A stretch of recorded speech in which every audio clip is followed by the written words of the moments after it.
welcome back to Off Ball Takes. This is your host, Yarby Laws, and this is my co-host, Christopher Wells. And we are here live. We're in person together for the first time. On camera, obviously. If you didn't know, we're cousins. But anyways, we're here live from Vegas. So this has been crazy. The atmosphere has been wild. It's been hot, obviously.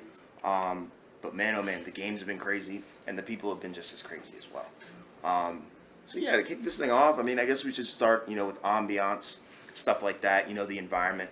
So, a lot of hype on day one, obviously, for Wemby, because, that's the guy that everyone's been talking about. And his first game, was kind of a stinker. We'll get into that a little bit later. But, like I said, ambiance-wise, everyone was cheering for him when he had the ball. And then even before that game, the Houston Portland game, that one kind of dragged on a little bit. Yeah.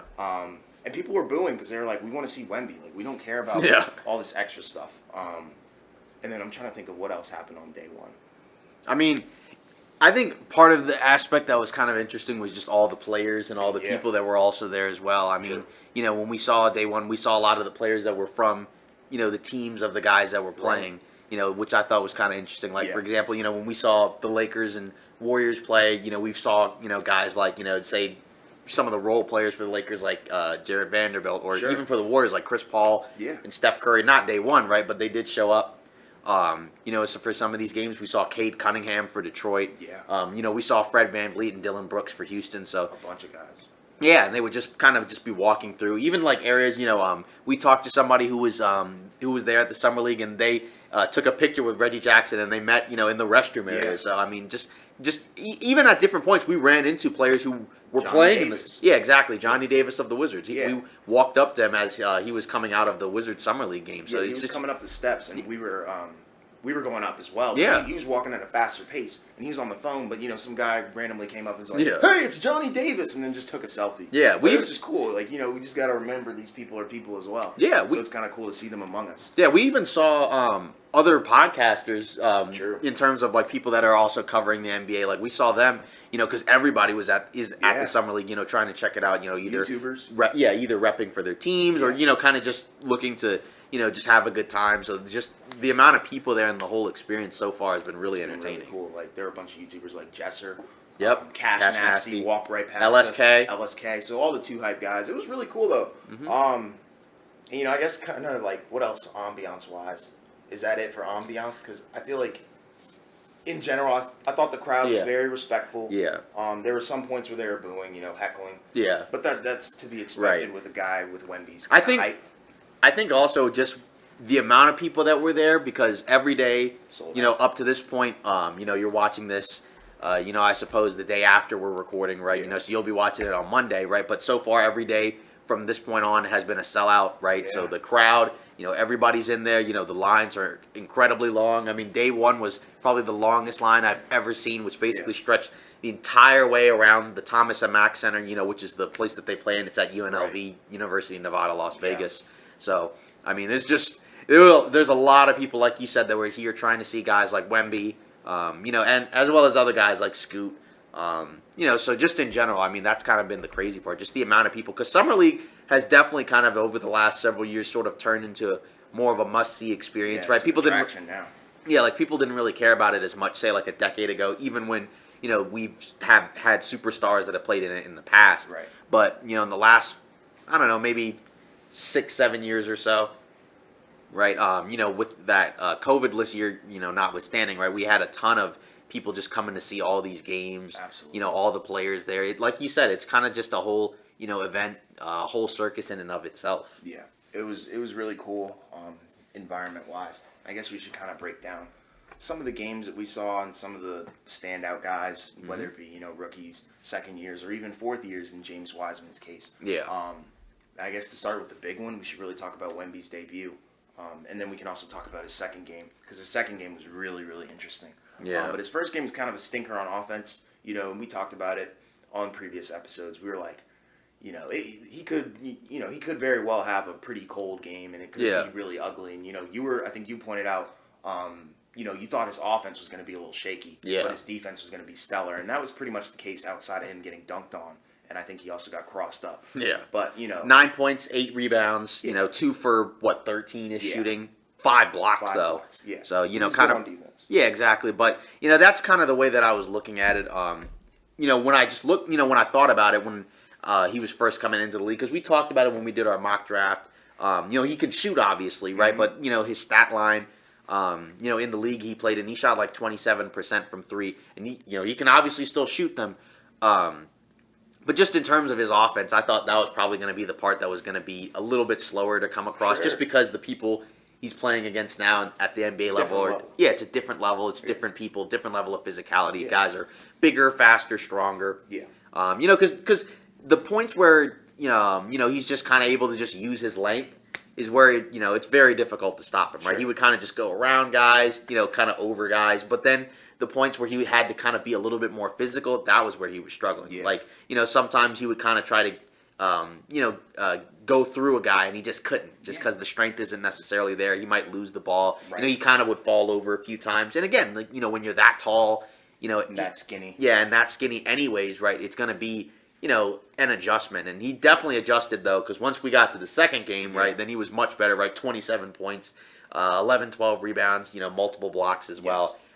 Way better performance, right? I mean, and that's kind of... He hit 2 threes, I think. Exactly, and that's just kind of how you have to look at Summer League, I think, for the most part, is that, you always look at it and kind of take it with a grain of salt, only because, just because a guy struggles in Summer League doesn't necessarily mean that guy's already a bust, right? Because we know, there was a lot of conversation going online on social media already, calling him a bust, calling him overrated. What we talked about. Yeah, and... Yeah, that's why I wasn't surprised when he struggled in his first game, because it's a completely different experience. Yeah. And that's okay. I mean, obviously, there's a chance that his rookie year may not be as dominant as some people think it might be, but he could still be really good. Right. So that's kind of the way you have to look at it. Got to take it one game at a time. You have to learn and adjust, because we saw other players, right, who struggled, kind of in their debuts, but as the games went on, they got better and better. Yeah. Most of them did, for the most part. Some of them kind of stayed stagnant, but for the most part, a lot of those guys kind of picked up very quickly, what they were doing wrong and what they needed to adjust. I agree. And like with Wemby, I feel like the best way to describe his first performance was definitely underwhelming, but not, completely disappointing. Because like you said, the field goal percentage, it wasn't great, but the defensive stuff, he showed flashes. But in the second game, he played great, I thought, outside of the fact that they lost. But nonetheless, I'm impressed with him. This is the height that we wanted to see.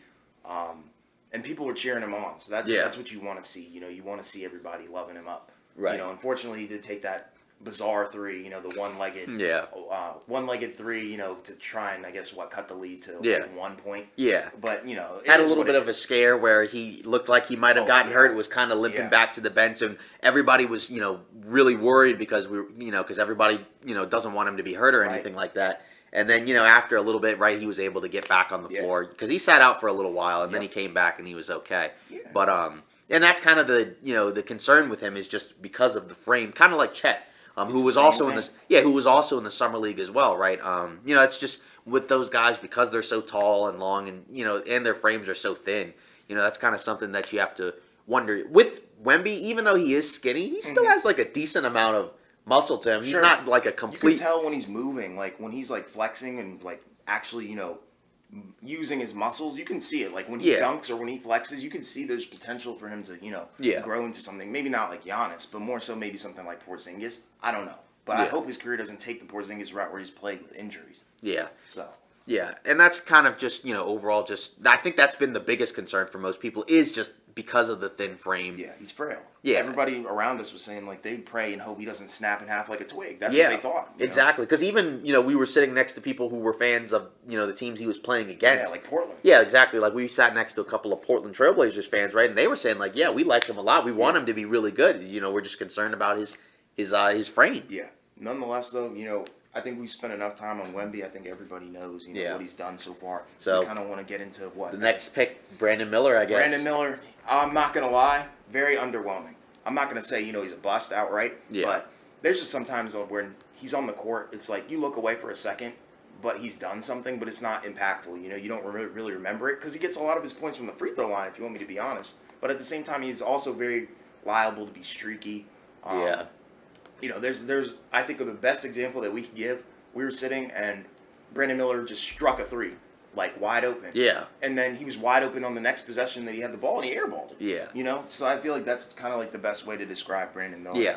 In a whole, is kind of like a streaky shooter. Yeah, I mean, because for him, again, you know, the reason why there are people that are really high on him, and I don't think, you know, like I said, even though I think Scoot is going to be better, I'm not somebody who thinks Brandon Miller is just going to stink. Right. Because I like, don't think so either. yeah, because like I Give think, him time. yeah, because I think in a normal draft year, right, he probably could easily be like a number 1 or number 2 pick, just because number 1 if both of those guys weren't there. Yeah, just because, you know, guys that are 6'9", you know, with athleticism and with, you know, the ability to score off the dribble, those type of players aren't, you know, common. Obviously, Right. Wembanyama is a different type of animal Sure. altogether.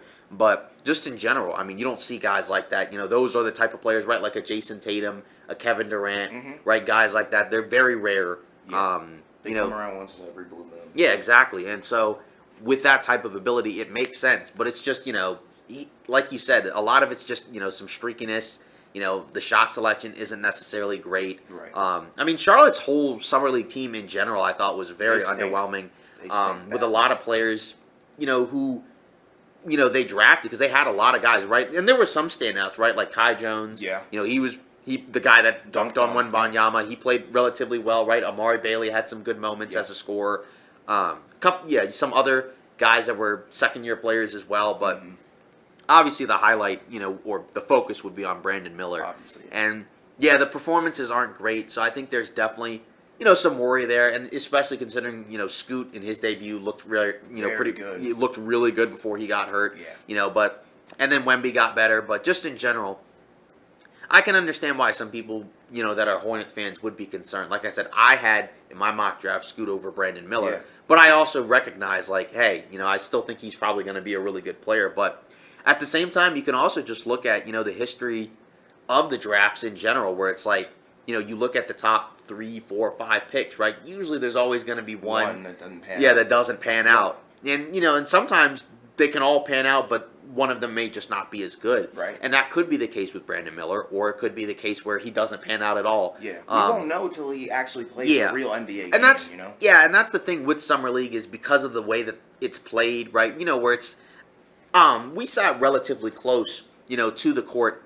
We weren't in the reserved areas, right? But we sat as close as we could. As close as we could get. Yeah, like you can hear the coaches, you know, especially in the first half, you know, communicating to the players. It just cuts you know, out. yeah, exactly. The players talking back and forth, you know, on both ends of the floor. Yeah. And then as you get to the second half, It goes radio silent. it feels a lot more free for allish.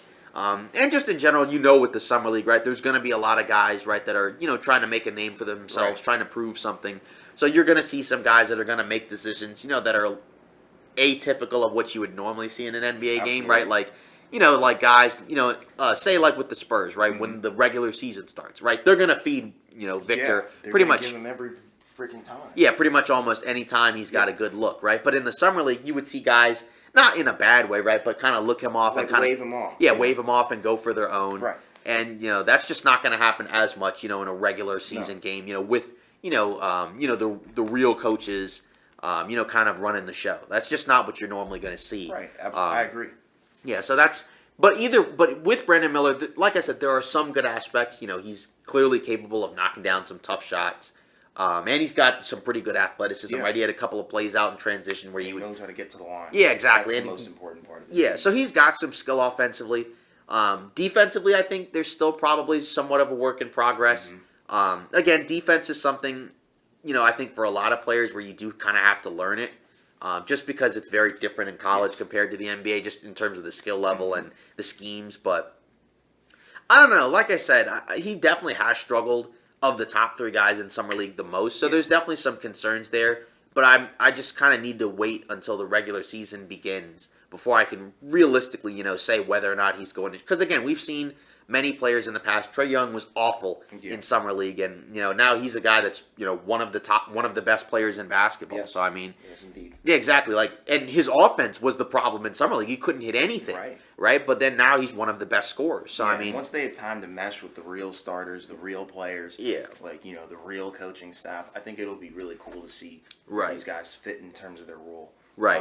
And I guess to move on, maybe you know we should talk about Scoot. Yeah. What a debut he had until he got hurt, man. You know, he started out throwing punches. Like, it was really cool. Yeah. Like, I mean, I think one of his first baskets was like a reverse layup, like just coming downhill, and it's like that's the Scoot that we want to see. You know, then he even showcased us some mid-range stuff, some threes, but I feel like he leaned a little bit too much into the jump shot for me. That's something that I don't want to see. I want to see him get to the rack, you know, D Rose style. But I was really impressed with his debut because it seemed like, you know, he's one of those players that can influence the court no matter who's on there, because every time he was going to the lane, he was drawing at least three defenders, and he has the IQ to the point where it's like he's not just gonna, you know, recklessly go up. He's gonna kick that thing out, and they're gonna score. So, you know, I think Portland fans are very happy with Scoot. Definitely a generational talent. I can see it, but the injury is kind of scary. But you know, it seems like it's a shoulder thing. So he'll be back, you know, obviously before the season starts. They shouldn't have any issues with him. But overall, I think he's been very impressive. I think him and Wemby have been extremely impressive. Yeah, in his lone game, 15 points, 5 rebounds, 6 assists. Like you said, he kind of controlled the pace when he was out there, able to, you know, kind of feed guys and have guys play off of him. Like you said, he did lean into the jump shot a little too heavily, and it was going in initially, and then, you know, it kind of stopped. But it actually was interesting because, you know, in that debut, we also got to see on the other side of the court, you know, with the Rockets, I forgot. Thompson, right, you know, making his debut. And he was a guy that we were, you know, because we had our list of, you know, players to kind of look out for in the Summer League, and he was kind of one of them because, you know, the Thompson twins in general, just because they were in that overtime elite league, which is a different league, you know, say from college or the G League. Or overseas, it's brand new, right? The competition's different, right? Because it's 16 to 20-year-olds, right? So more like high schoolish type players. But I thought he was really impressive in his debut as well. For one thing, he looked a little taller, or at least bigger than I thought. Than I thought he was. You know, which I thought was kind of interesting because, you know, he was running the point guard spot. He looked comfortable, poised. Exactly. And he was making plays on defense. Him and Scoot were guarding each other. And, you know, at points, you know, Scoot was giving him buckets. But then he responded with some really good defensive and offensive playmaking. And he had, like, I think he also had a similar stat line to Scoot. You know, and he even made a couple of jump shots, which was kind of interesting. He made a 3, I believe. Actually. Yeah. So, I mean, you know. He did get hurt, though. Yeah, exactly. And that was and his injury was worse, I think, than Scoot's because he's going to be out for at least 2 to 3 weeks. It's a grade A ankle sprain, and so that basically means he's done for the rest of the Summer League, which is a shame because, again, he looked really good. And that's one of those guys, I feel like, when you watch it on TV, it probably didn't look like how it looked in person. Because I've seen the clips of the Thompson twins, and in person, they're definitely, like, more impactful to me. I don't know why. There's just something. I can't really explain that.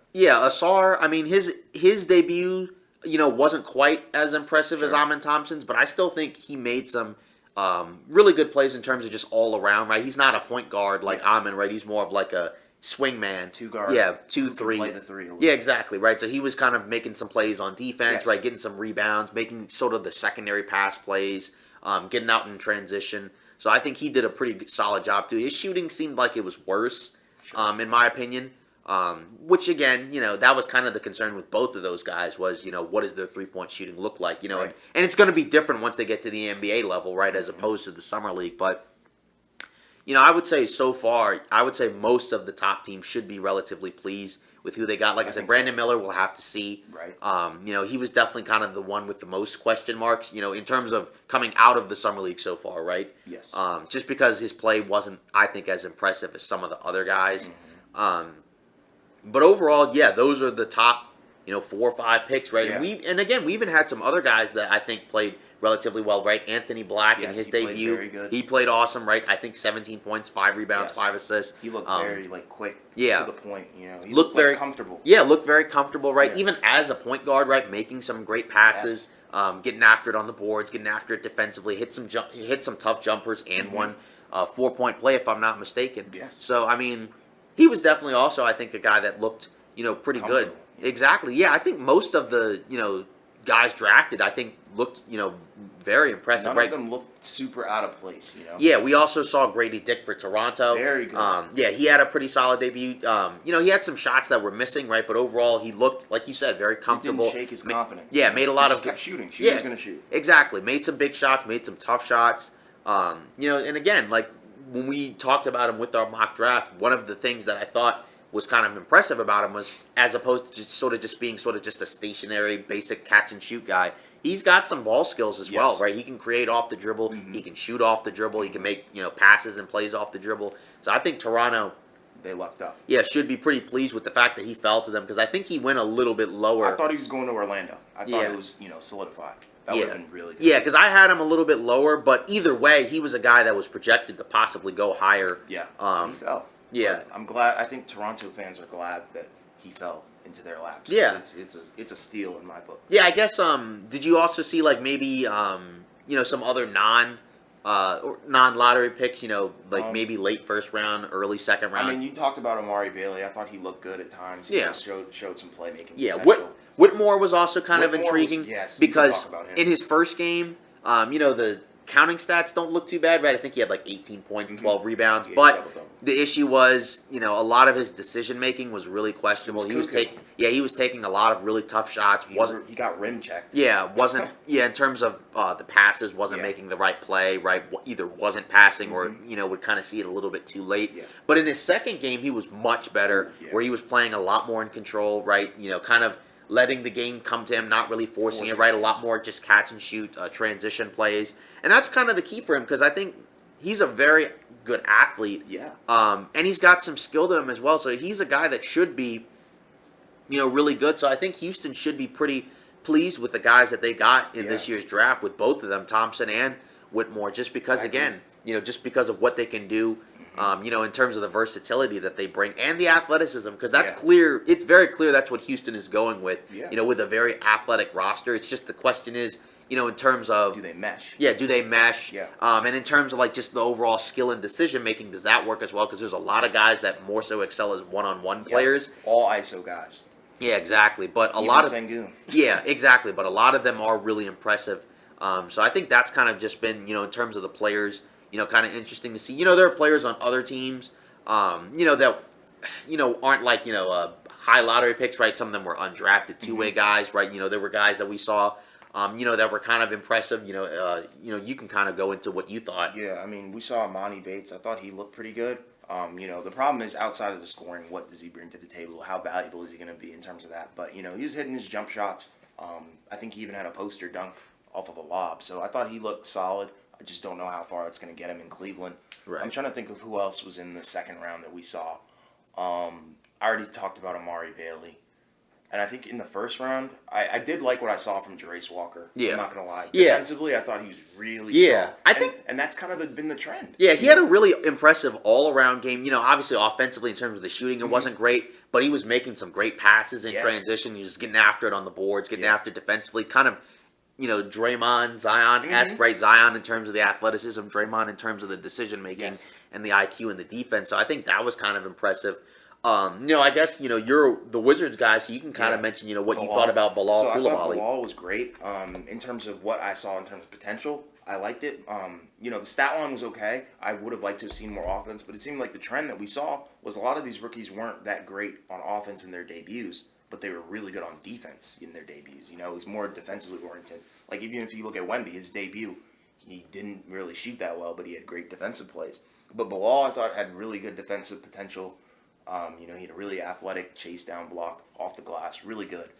The shot still is not there in my opinion, but the slashing is there, the playmaking is there for sure, and he's only 18. That's what we have to factor in. He didn't start playing basketball, like how people in the U.S. do, where they play street ball, pickup ball, and the YMCA, excuse me. Yeah.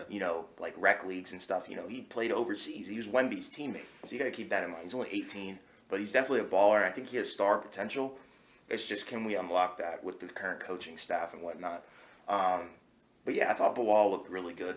I feel like he's probably going to get more comfortable as the days go by. Yeah. So I'm curious to watch that. Yeah, and even some of the other guys, because that I mentioned, in terms of, like I said, they started off kind of slow. Like even the Lakers guys, right? They started off really slow early on, right? Other than Max Christie, who's not, a rookie, he's a second-year guy, right? But some of the other guys, like Jalen Hood, Schifino, he started off slow, but the last few games, right, he picked it up. Like today against Brandon Miller, I think he had like 15 points, 5 rebounds, 5 assists. So, I mean, Not bad. yeah, exactly. The floor game, the defense just is not much of a shooter. A couple other two-way guys, right? Colin Castleton, right? That's the guy that everybody's been talking about. Some people that are saying like Baby Jokic. Yeah, I don't know.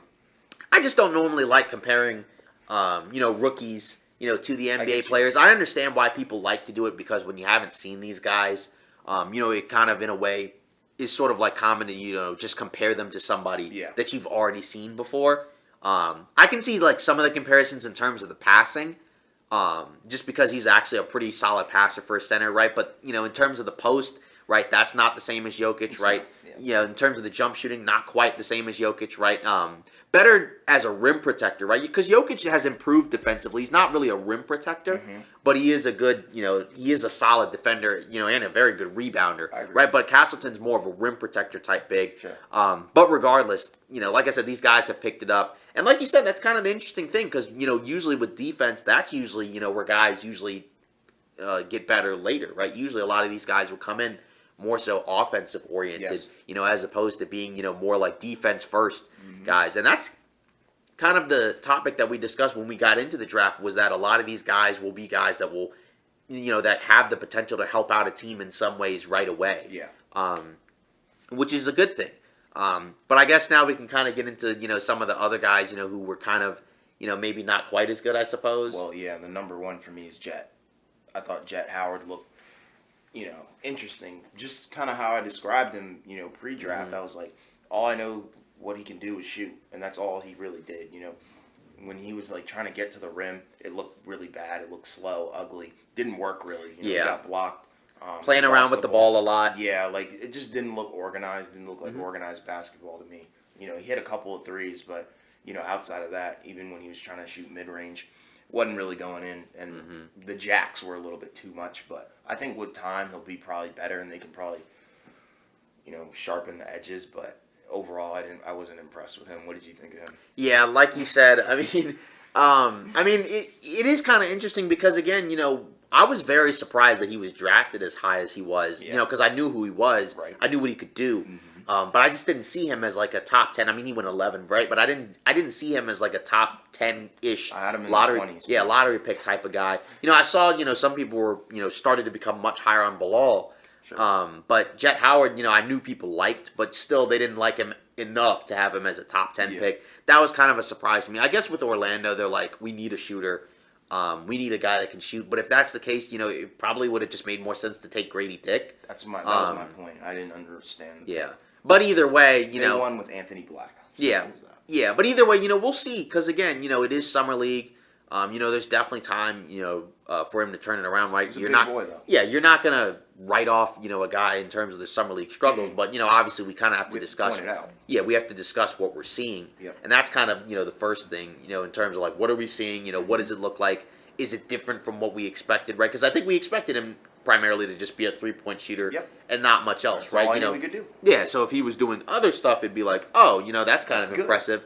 But because he's kind of doing, what we thought, and then not much else. Trying to do more stuff, but it's not working. It's not a good look. Yeah, that's the rough part. But again, it is summer league. It is, kind of a different vibe and atmosphere. So, for now, right, you're not too concerned. But I definitely think that there were a lot of people who were surprised he went as high as he did. I think everyone was. Yeah, so I think from some Magic fans who probably wanted him. Yeah, so I think he's definitely a guy, to kind of keep an eye on in terms of development. Yeah, development in terms of does he get better?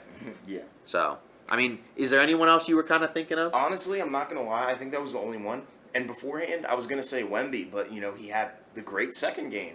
But the debut struggles, we do have to acknowledge that it was pretty underwhelming.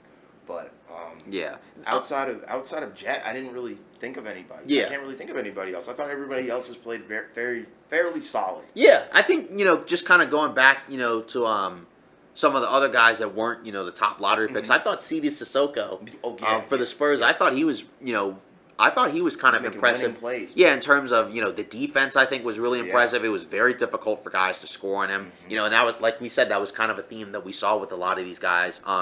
He knocked down some jump shots. I didn't really think of him as a shooter. I mean, obviously, again, guys can go on hot streaks, small sample sizes, but if he can consistently knock down that shot, I think he's going to be a really solid and really impactful player for the Spurs. Just because, again, you always want guys that can defend, and you want guys that can shoot and do both, right? You don't want guys to be one-dimensional, unless they're the best at it. Yeah. So I think that was kind of just an impressive debut in terms of those other guys. Obviously, we couldn't see our guy Trace Jackson because he was hurt. So obviously that was kind of an I unfortunate. wanted to see the pure slasher, man. I wanted to see it. Yeah, so that was kind of unfortunate. But either way, I thought I thought a lot of these players were pretty impressive. I agree. In terms of what we saw, there weren't too many lowlights in terms of guys that I didn't necessarily think were that great. I thought everyone played good except for Jet, and that's not to pick on him. I'm just saying I wasn't really impressed. Yeah. So I guess we can also after that kind of move on to some of the guys who aren't rookies. That I thought and that you thought also were really impactful. Yeah. One of the guys that I was kind of talking about looking out for in summer league. Although he's only played in I think one game up to this point was Chet Holmgren, right? Because obviously he was a guy that was the number 2 pick last year, and looked impressive in summer league, and then got hurt, right in the pro-am, and then didn't really play at all. Yet played literally no time last year. So that was kind of a guy that I was looking out for just to see, what you were going to get out of him, right? And I think it's kind of interesting just because when you look at him, similar to Victor. Right, where his defense is honestly really good as a rim protector. Right, he's got a lot of length. And again, he's got really good timing when it comes to contesting these shots. He had some really impressive blocks. Yeah. Just sending shots away, impacting shots, and that's something that I think is going to be really intriguing to see from Oklahoma City, just because they lacked so much size last year. They didn't really have any real bigs that were playing at all. But now you have a guy in Chet Holmgren. Who not only is able to do that defensively, but also kind of fits what Oklahoma City clearly likes to do, where they want guys at every position to be able to do multiple things. Right. So you add Chet Holmgren to the mix. You even add Cason Wallace, who I forgot to mention, who was also really impressive in his summer league showing. Right. So that's going to be something to look out for. He's added some more muscle. I think he's added about 13 extra pounds of it. He definitely looks a little bit stronger. Yeah. In terms of being able to finish around the basket, had some really impressive moves to him. So I think that's a guy that I think should be looked out for. Some people have talked about could he win Rookie of the Year. It's certainly possible. If he has a great season and is better than Wemby, then yeah. My only thing is that because of all the players on Oklahoma City, I don't think he's going to put up the numbers. No. He might be the guy. He might be the rookie that's on the best team. Compared to all these other players. It's either going to be Victor or Scoot for me. Yeah. Just because they're on such horrible teams. Yeah, because they're going to have, especially if Lillard gets traded, Scoot has a real chance to win because he's going to have the ball a lot more. So that's kind of just, I think, just an interesting aspect. What did you think that you saw from Chet? Kind I of loved similar it. stuff? And it kind of jogged my memory because I forgot how good of a rim protector he is. He's really solid. I feel like his frame is very deceiving, but he can get up there. He has pops, too. So I like the length in terms of which he's able to contest, and offensively I think he looks good. I feel like he just needs to polish it. Same with Victor, kind of where it's like their weight is kind of frail, but at the same time they can use that to their advantage. And I feel like if Victor gets to where Chet is right now, because Chet uses his body even though there's not a lot of weight there, and he uses it to spin and stuff like that. But I really liked what I saw from Chet. I thought he was definitely a standout of the second year guys and the guys who aren't rookies for sure. Yeah. I guess moving on, Jabari Smith. Yeah, he dropped the freaking banger today. Yeah, it was actually really funny because early on in his first game, playing alongside Thompson, right, he was really struggling in the first half of the game where he was taking a lot of really tough forced shots. Worse than the regular season. Yeah, a lot of difficult shots. Just a lot of shots that were just kind of out of character. Yeah, not necessarily out of character, but just like shots that were not at all good shots. Shots where it just felt like he was pressing. Yeah. But then in the second half, he was feeling it. Eventually hit the game winner, with 0.6 seconds left. The crowd went wild. It was crazy. It was funny because everybody was kind of, hoping that the game would end quickly so that way, Wemby could come in. Yeah. But that was in both the case. Yeah, but in both of his games, he was very impressive. Yeah. For me personally, I don't really mind guys who aren't rookies playing in the summer league. In terms of second, I don't have a problem with that at all. Just because, again, it gives you an opportunity to continue to play. To continue to just, get a good feel for the game. I don't have an issue with that at all. And even with his quote, he mentioned, why wouldn't I play? We were like 22 and 60 last year.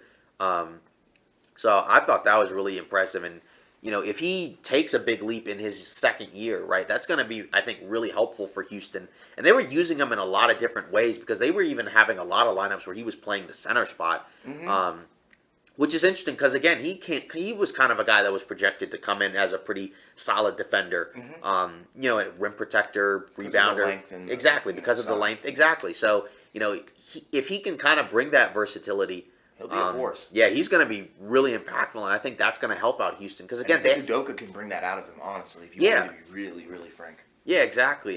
So I think he was also another guy that definitely was awesome Yeah, he was in terms of his debut. His other teammate Tari Easton, I think, also looked Very really good. impressive. In terms of creating off the dribble, right? His shooting seems like it's improved somewhat. Yeah. So I think that's kind of Defensive ability is there too. exactly athleticism, versatility, and again, he clearly fits what Houston is trying to Yeah. do. So I think that's going to be. I think Udoka is going to have a lot of tools to work with. It's gonna be fun Alongside. to watch. I think Houston's on the coming up. Yeah. They're on the up and up. Yeah, alongside some of the other vets, like Van Vliet, like Dylan Brooks, I Yep. suppose. So Yeah. I mean, it's going to be really interesting to see what those young guys for Houston and Oklahoma City do. Just because again, they have a lot of talent. Yeah. It's just kind of can they mesh together? Can they play together? Can they fit together? Can they all work it out? Because if Right. they do, that's going to be a team. I don't think they're going to be a playoff team this year, obviously, but I think it's a team that can certainly give a lot of teams a scare.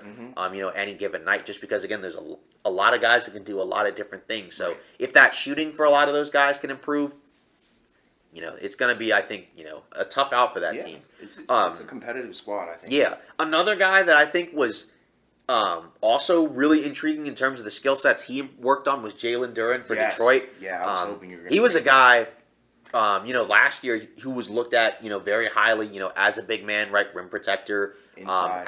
athleticism, rebounder, and he was really good as a rookie last year. But watching him in the summer league, it was kind of interesting to see him and the fourth year guy James Wiseman play together because they're both 7-footers. But Right. With Duren, it was kind of interesting how he was doing a lot of work on the ball, creating off the dribble. Point center. Yeah, creating. Yeah, kind of like not the same in terms of passing, but just in terms of if you watch Bam Adebayo from Miami, right, just being able to Come down the lane, create. yeah, space. come It's down the crazy. lane and create something out of nothing off the dribble, off the bounce.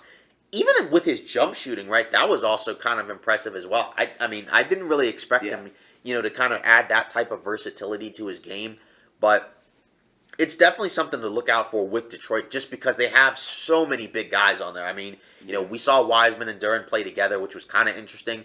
Even Wiseman had moments, right? He had moments where he looked really solid, and then there were other moments where he looked kind of rough, which has kind of been the case for him so far, in his career. And hopefully he can kind of, work Right. through that and it works out. But it is just kind of intriguing just seeing all that size that Detroit is can play with, because even on the regular roster, in addition to those two guys, right, Marvin Bagley, who's, a big guy, right, Cade Forgot Cunningham about as a point guard is What, huge. 6'9", 6'7", maybe. Yeah, I mean, but either way, he's huge, right? So, I mean, they have a lot of size, especially in that front court. So that's kind of something I'm interested in seeing going forward because I thought he was another guy who, if that kind of stuff that he was doing in the summer league is legit, I think it's going to be really interesting to see. Detroit is going to have, Yeah. a bunch of really good Yeah, players. because again, a healthy Cade, that's a team that could potentially challenge for a play-in spot. I think so, especially in the weak East. Yeah, exactly. So I was really intrigued and impressed by what I saw from him, just because, again, like I already knew he was good. I just didn't expect him to be able to, create off the dribble and things, Yeah. because you just don't normally see that from, a lot of centers, when they come into the league, especially, again, with him, he was mainly, again, rebounder, shot blocker, inside guy, right? Not even as a post scorer, more so as a roller. Right. But adding that skill set is going to be really interesting just to see again, especially again, because when you have, multiple two big lineups, one of those bigs, especially now in today's game, kind of has to be able to, do other things, space the floor, maybe be able to handle the ball. So, in order to make that work, those guys are going to have to progress in those ways. And, I was really intrigued by I that. was very impressed with Jalen Yeah. Duren. I thought he was definitely the biggest standout outside of Jabari Smith. Yeah. Another second-year guy, right, but not a first-round pick, right, Max Christie for the Lakers. He was another guy who seems like he's taken some leaps with his ability, right? Came in as mainly like a 3-and-D type of guy, but now... Ball handle Yeah, together, but man. yeah, exactly. But now watching him, he's gotten some more ball handling skills. He's added some more weight to his frame, so he's a lot stronger, able to take on contact. He can run down the lane and throw down some dunks. He's a guy that I think also definitely has taken a big leap forward. And sure. Yeah, and the Lakers kind of need it because, at that 2-guard spot, the 2-3 spot, they don't really have a player like that. Of the guys they acquired in free agency, and the guys who were playing for that for that roster in the playoffs last year. They didn't have like a big guard that could kind of play between the 2 and the 3, right? They were kind of hoping. That say like a Troy Brown Jr. could kind of fill that gap, but he just wasn't. He's not going to do. Yeah, he just wasn't able to do that come playoff time. But if he can actually be a legit guy in that Laker rotation, that can help. Might be something special with him, Yeah, exactly. And he seems like he's stepping up to the plate with the opportunity. Yeah, just because again the shooting, but the ability to play on the ball as well. Just be again adding some more versatility. And take some pressure off of Braun. Yeah, it helps. Exactly. They want another Reeves, basically. Yeah, exactly. But a bigger one. Yeah, exactly. So that's just something that was just really intriguing to see because again usually most people are kind of coming to the summer league looking for the rookies, but it's also always kind of fun just to see the second year or even third year guys come in and see what are they doing, what have they worked on since we last saw them, have they improved in areas that they needed to work on, and those guys that we mentioned are definitely guys that have improved. Yeah. In a lot of different ways. Absolutely, I agree. Yeah. Are there any others you can think of? I guess we kind of have to shout out Jaden Ivey because he played better today. Mm-hmm. In the first game, I thought he played pretty bad. Yeah. I thought it was a lot of rush shots. Similar to Scoot, where it's like he got way too comfortable with the jump shot, but like in a bad way. He was just trying to force it. But in his second game, I thought he played very well. Definitely leaning more into his slashing ability and even playmaking ability. I want to see him, be able to take some pressure off some guys as well. So I thought he played well for his second game. So I'm curious to see how he does, especially alongside Cade. That kind of goes back to what you were saying about Detroit and Jalen Duren. So I'm very curious to see what we're gonna see with Detroit this season. Yeah. Yeah. So I mean, overall so far, I think it's been a great experience. And again, it's been amazing. If anybody ever has the chance, to come down to Summer League, do it because it's a great. It's just a great time because again, there's so many people there, right? You're guaranteed to see at least one NBA player, run into at least somebody. Mm-hmm. Coaches, whatever. Yeah, exactly. Coach, Execs. yeah, exactly. Like we ran, we saw JB Bickerstaff. Yeah, we were right behind him. Yeah, exactly. As we were going into the arena today, or I suppose if you're watching this on Sunday. Yeah. So I mean, there's a lot of opportunities just to meet a lot of people here. Just because again, it's Vegas, right? There's a lot going on. It's very hot, so that's something you kind of have to plan for as well. Although you're going to be indoors, for most of the day. You'll be all right until you hit the sun. Exactly. So it's a good time. So I guess in terms of what else we're looking for, again, we're not sticking around for the second half of Summer League, right? So we'll be gone, before like the championship rounds, right? Yeah. But obviously we're going to be able to see everybody that we wanted to see. Right. So that's the good part about the Summer League in general, because again, it's long, it's close to 2 weeks, so. If you come even for like a few days, right? Like you will not be disappointed at all. Yeah, and like I said, I feel like the ambiance is great. Everybody's respectful. Everybody's pretty cool.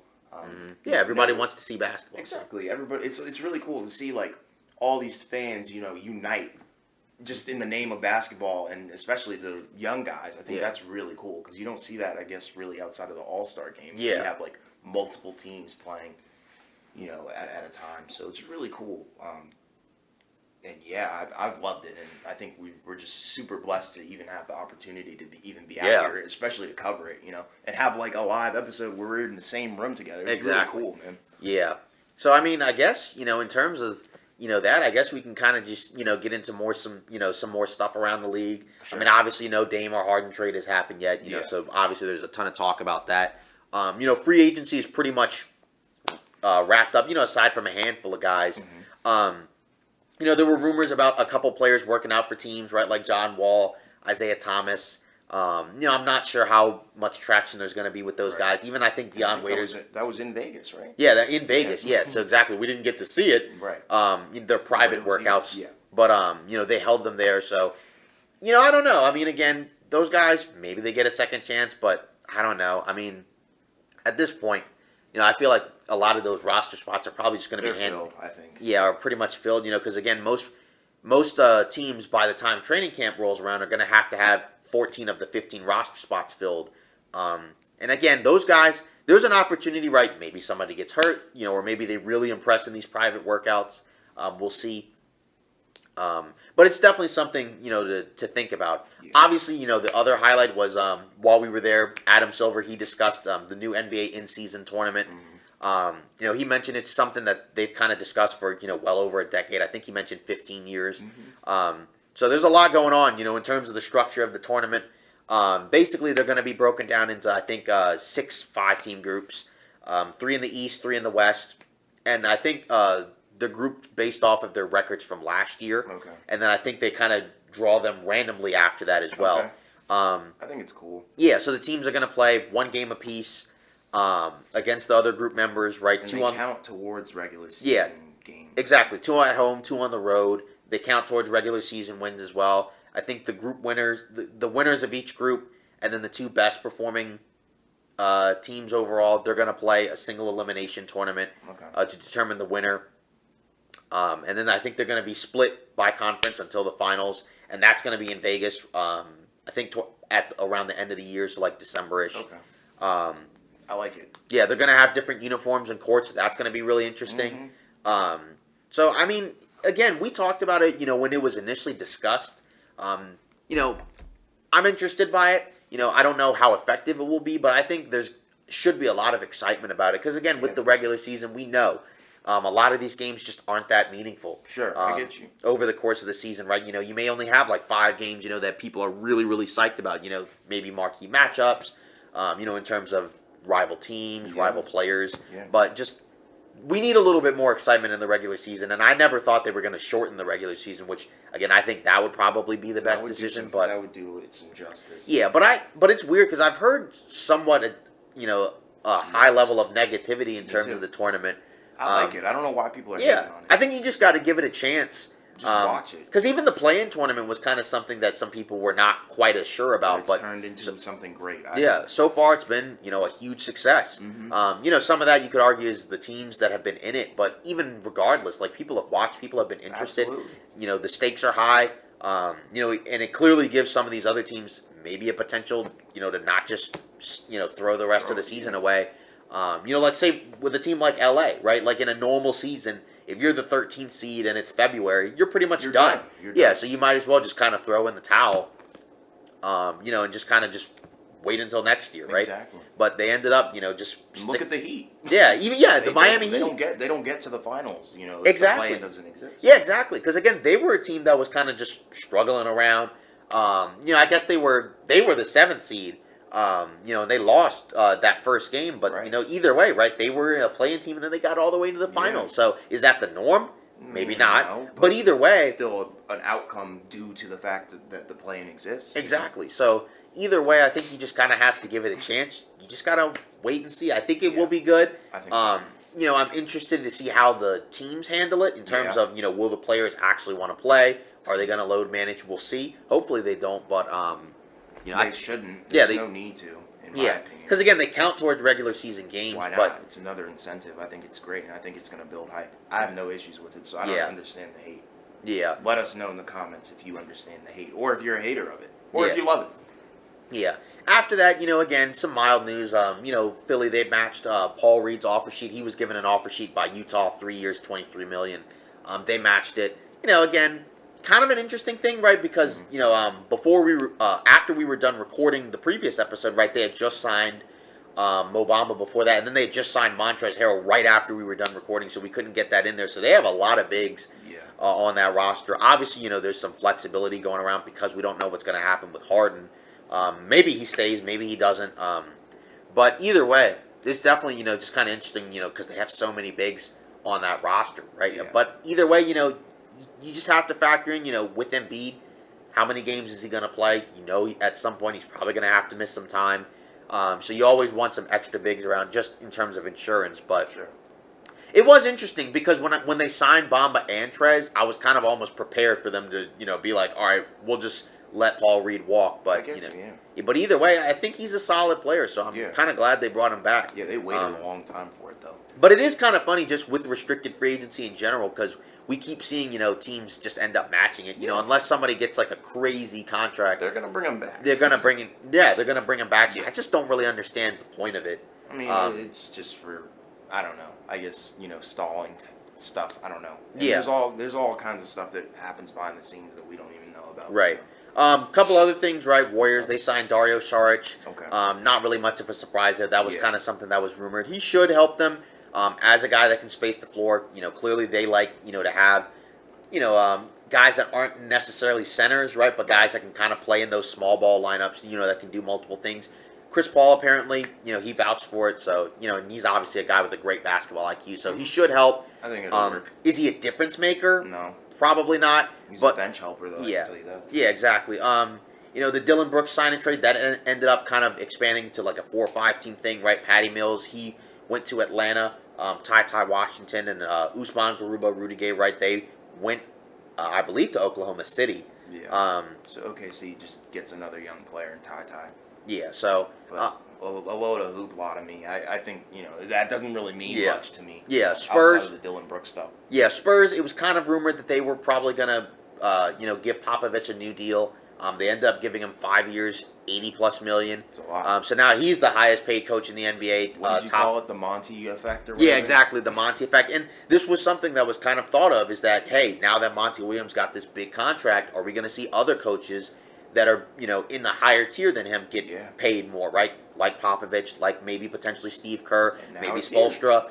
Amongst others, right? And now it's here, right? He's kind of the, the other new guy. Well, not new, right? But I know what you mean. the other new big contract. Yeah. And again, with coaches, it's fine because there's no salary cap for coaches. No repercussions. You can pay them however much you want. Like you said, there's no repercussions. You're good. Yeah, as long as you can afford it, which you have the money, you might as well give it to them. Yeah, and again, he's a guy that has a terrific resume in terms of the 5 championships. Obviously, he means a lot to the organization. I think he basically also makes a lot of the personnel decisions as well. Kind of like Bill Belichick. Yeah, so he has carte blanche. I feel like that's kind of the best way to describe it. He does what he wants, and he has that tenure and ability to do so because he's one of the greatest coaches of all time, if not the greatest. Yeah, exactly. So, I mean, I guess that pretty much concludes our episode of Off Ball Takes. Again, we're here in Vegas. Yeah. So you'll see this episode. It'll be Monday. So obviously the next time we record, we'll be back in our regular setups. But either way, it was a great experience. So we were glad we're able to share it with you. Yeah. Let us know what you think. And we have a vlog coming out too. Yeah, exactly. That'll also probably be out I'm thinking probably Wednesday. Right. Exactly. So keep an eye on that. Right. We're gonna have a vlog, kind of sort of in short form detailing kind of our experience in Vegas at different spots. So keep your eye out for that. So again, we appreciate all the support in terms of the subscribers and the viewership. And so we'll see you next week.